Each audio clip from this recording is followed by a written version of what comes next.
So we're going to talk about the Hero Trilogy. It's been divided into three sections. I wanted to briefly go over just the comparison with an older work of yours in poetry called American Imperium, which was divided into five sections, and it sort of had the same narrative structure as the Hero Trilogy itself, where it began with the primordial and then got into more differing periods of modern day and then made an imaginary future afterwards. So just briefly comment on that comparison and any other comments that you may have in regards to it. Well, the heroic trilogy, what I call, could also be called the Elias Walker trilogy, since all three books have a lead character named Elias Walker. You could also think of it as the genre trilogy, since it starts off in 1850 with a cowboy western, then a spy thriller in the late 20th, early 21st centuries, and then in the 35th century, a science fiction trilogy. I personally don't see much of a connection between the three, other than the fact that you can see, some progression. The American Imperium, which is really can be looked at as a single poem, but really I look at it more as a poetic sequence.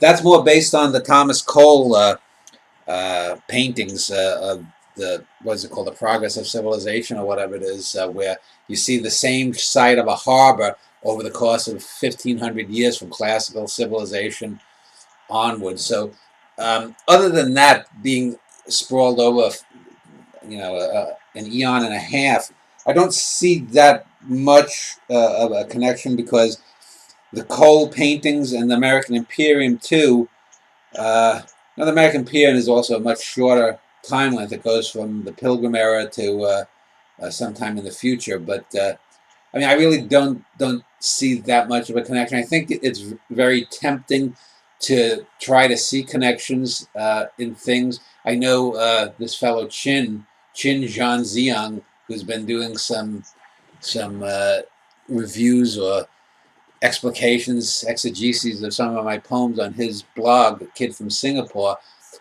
has sometimes made connections with things, and I don't agree with some of the connections, but it's interesting. So I would ask, what do you see as the great connection? Because I don't see that between them. Well, just the basic narrative structure and how representative it is of different time periods, where it goes from the primordial, then to the modern day, and then to the unknown, and that's the only tentative connection I see. Also, the epitaph at the end of American Imperium says that it closes the drama with the day, with the fifth era, which is sort of similar to the Edge of the Shone, at least in partial parts that I've read. Other than that, I would agree with you, but it's only in the narrative structure of beginning with this primordia and then developing an unknown from it. Yeah,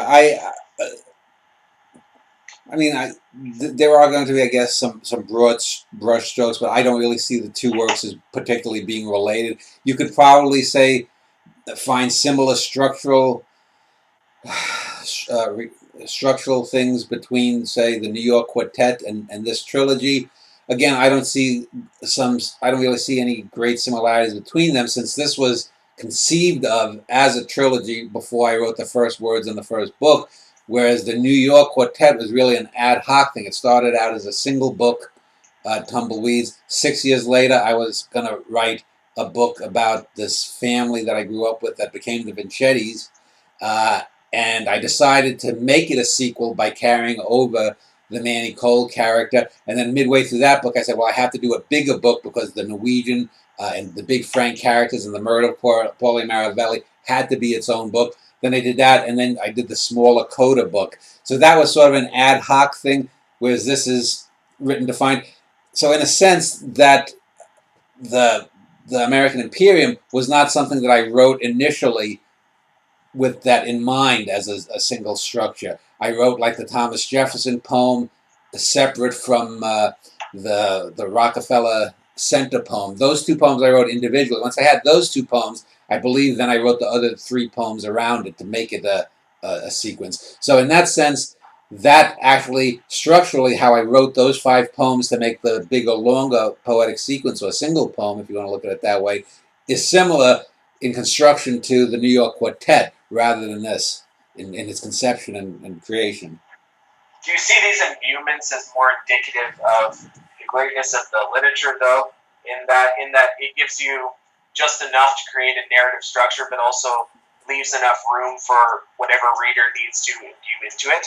Well, that's the way all good art should be. I mean, once I'm done with it, you know, Manny Cole is no longer mine. Bit von Rheingold is no longer mine. Kevin from Kevin and the Fist and the two other Kevin poems are no longer mine. That poem sequence about the Puerto Rican girl, Rosario, she's no longer mine.